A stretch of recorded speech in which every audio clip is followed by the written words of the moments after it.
ஆதியாகமம் அதிகாரம் 44 வசனம் 1. பின்பு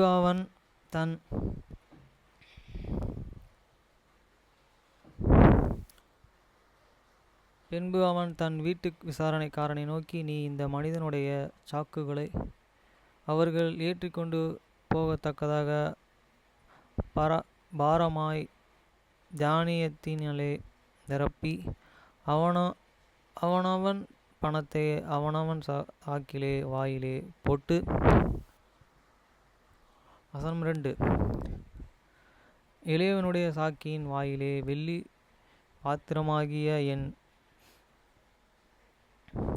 பானபாத்திரத்தையும் தானியத்திற்கு அவன் கொடுத்த பணத்தையும் போடு என்று கட்டளையிட்டான். யோசேப்பு சொன்னபடியே அவன் செய்தான். வசனம் 3. அதிகாலையிலே அந்த மனிதர்கள் தங்கள் கழுதுகளை ஓட்டிக்கொண்டு போகும்படி அனுப்பிவிட்டார்கள்.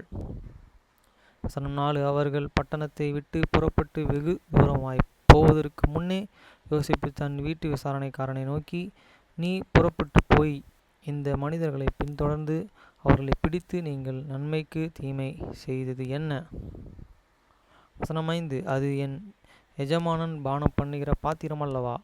அது போன வகை ஞானதிருஷ்டியினால் அவருக்கு தெரியாதா? நீங்கள் செய்தது தகாத காரியம் என்று அவருடனே சொல்லி என்றான். வசனம் 6. அவன் அவர்களை தொடர்ந்து பிடித்து தன்னிடத்திலே சொல்லியிருந்த வார்த்தைகளை அவர்களுக்கு சொன்னான். வசனம் 7. அதற்கு அவர்கள், எங்கள் ஆண்டவன் இப்படிப்பட்ட வார்த்தைகளை சொல்லுகிறது என்ன? இப்படிப்பட்ட காரியத்துக்கு உம்முடைய அடியனாகிய எங்களுக்கு வெகு தூரம். வசனம் 8. எங்கள் சாக்குகளில் வாயிலே நாங்கள் கண்ட பானத்தை கானான் தேசத்தில் இருந்து திரும்பவும் உம்மிடத்திற்கு கொண்டு வந்தோமே. நாங்கள் உம்முடைய எஜமானனின் வீட்டிலிருந்து வெள்ளி ஆகிலும் பொன்னாகிலும் திருடு கொண்டு போவோமா? வசனம் 9. உம்முடைய அடியனுக்குள்ளே இது எவனிடத்தில் காணப்படுமோ அவன் கொலையுண்ண கடவன். நாங்களும் எங்கள் ஆண்டவனுக்கு அடிமைகளாவோம் என்றார்கள். வசனம் 10. அதற்கு அவன், நீங்கள் சொன்னபடி ஆகட்டும். எவனிடத்தில் அது காணப்படுமோ அவன் எனக்கு அடிமையானவன். நீங்கள் குற்றமற்ற இருப்பீர்கள் என்றான். வசனம் 11. அப்பொழுது அவர்கள் திருதமாய் அவனவன் தன் சாக்கை தரையிலே இறக்கி தங்கள் சாக்குகளை திறந்து வைத்தார்கள். வசனம் 12. மூத்தவன் சாக்குகள் முதல் இளைய சகோன் மட்டும் அவன் சோதிக்கும் பொழுது அந்த பாத்திரம் பெஞ்சமினுடைய சாக்கிலே கண்டுபிடிக்கப்பட்டது. வசனம் 13. அப்பொழுது அவர்கள் தங்கள் வஸ்திரங்களை கிழித்து கொண்டு அவனவன் கழுதையின் மேலே பொதியை ஏற்றிக்கொண்டு பட்டணத்திற்கு திரும்பினார்கள். வசனம் 14. யூதாவும் அவன் சகோதரரும் யோசேப்பின் வீட்டிற்கு போனார்கள். யோசேப்பு அதுவரையும் அங்கேயே இருந்தான். அவனுக்கு முன்பாக தரையிலே விழுந்தார்கள். வசனம் 15. யோசேப்பு அவர்களை நோக்கி, நீங்கள் என்ன காரியம் செய்தீர்கள்? என்னைப் போல என் பலத்த மனிதனுக்கு ஞானதிருஷ்டியினாலே காரியம் பெரிய வரும் என்று அறியாமற்று போனீர்களே என்றான். வசனம் 16. அதற்கு யூதா, என் ஆண்டவனாகிய உம்மிடத்தில் நாங்கள் என்ன சொல்லுவோம்? என்னத்தை பேசுவோம்? எதினாலே நாங்கள் எங்கள் நீதியை விளங்க பண்ணுவோம்? உம்முடைய அடியரின் அக்கிரமத்தை தேவன் விளங்க பண்ணினாரே. பத்திரத்தை வைத்திருக்கிறவனும் நாங்களும் என் ஆண்டவனுக்கு அடிமைகள் என்றான். 17. அதற்கு அவன், அப்படிப்பட்ட செய்கை எனக்கு தூரமாய் இருப்பதாக. அவன் வசத்தில் பாத்திரம் கண்டுபிடிக்கப்பட்டதோ அவனே எனக்கு அடிமையாய் இருப்பான். நீங்கள் சமாதானத்துடனே உங்கள் தகப்பனிடத்திற்கு போங்கள் என்றான். 18. அப்பொழுது யூதா அவன் அண்டையில் சேர்ந்து, என் ஆண்டவனே, உமது அடியேன் உம்முடைய செவிக்கு கேட்க ஒரு வார்த்தை சொல்கிறேன், கேட்பீராக. அடியேன் மேலே உமது கோபம் முழந்து இருப்பதாக. நீர் பார்வோனுக்கு ஒப்பாயிருக்கிறீர். வசனம் 19. உங்கள் தகப்பனாவது சகோதரனாவது உண்டோ என்று என் ஆண்டவன் உம்முடைய அடியாரிடத்தில் கேட்டீர்.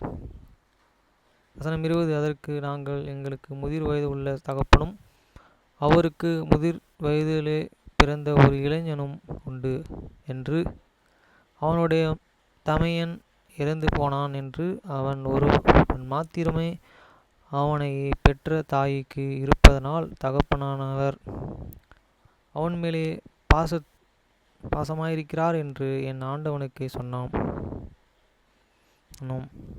21. அப்பொழுது நீர் அவனை என்னிடத்திற்கு கொண்டு வாருங்கள், என் கண்களிலே அவனை பார்க்க வேண்டும் என்று உமது அடியனுக்கு சொன்னீர். 22. நாங்கள் ஆண்டவனை நோக்கி, இந்த இளைஞன் தன் தகப்பனை விட்டு பிரியக்கூடாது, பிரிந்தால் அவர் இறந்து போவார் என்று சொன்னோம். 23. அதற்கு நீங்கள் உங்கள் இளைய சகோதரனையே கொண்டு வரவிட்டால் நீங்கள் இனி என் சமூகத்தை காண்பதில்லை என்று உமது அடியனுக்கு சொன்னீர். 24. நாங்கள் உமது அடியனாகிய என் தகப்பனரிடத்திற்கு போனபோது என் ஆண்டவனுடைய வார்த்தைகளை அவருக்கு அறிவித்தோம். 25. எங்கள் தகப்பனார் எங்களை நோக்கி, நீங்கள் திரும்பி போய் நமக்கு கொஞ்சம் தானியம் கொள்ளுங்கள் என்று சொன்னார்.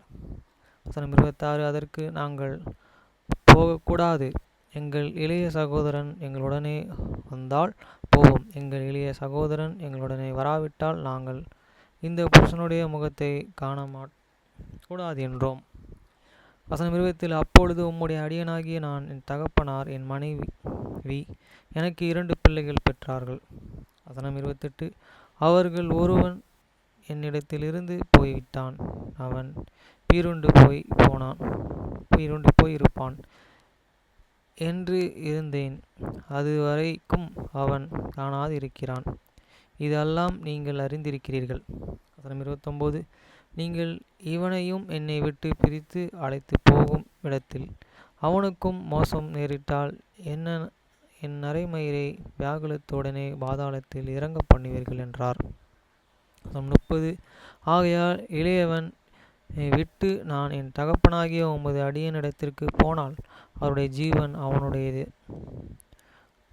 இவனுடைய ஜீவனோடே ஒன்றாய் இணைக்கப்பட்டிருக்கிறபடினால். 31. அவர் இளையவனின் வரவில்லை என்று அறிந்த மாத்திரத்திலே இறந்து போவார்.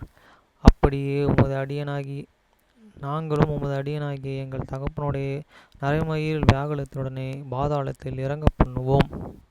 32. அந்த இளையவனுக்காக உமது அடியனாகிய நான் என் தகப்பனுக்கு உத்தரவாதி, அன்றியும் நான் இவனையே உம்மிடத்திற்கு கொண்டு வராவிட்டால் நான் இந்த நாளும் உமது முன்பாக குற்றவாளியாயிருப்பேன் என்று அவருக்கு சொல்லியிருக்கிறேன். 33. அப்படி இருக்க இளையவன் தன் சகோதரனுடனே கூட போகாபடி மன்றாடுகிறோம்.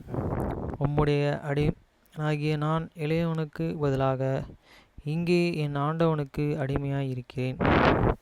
34. இளையவனை விட்டு எப்படி என் தகப்பனிடத்திற்கு போவேன்? போனால் என் தகப்பனுக்கு நேரிடும் தீங்கை நான் எப்படி காண்பேன் என்றான்.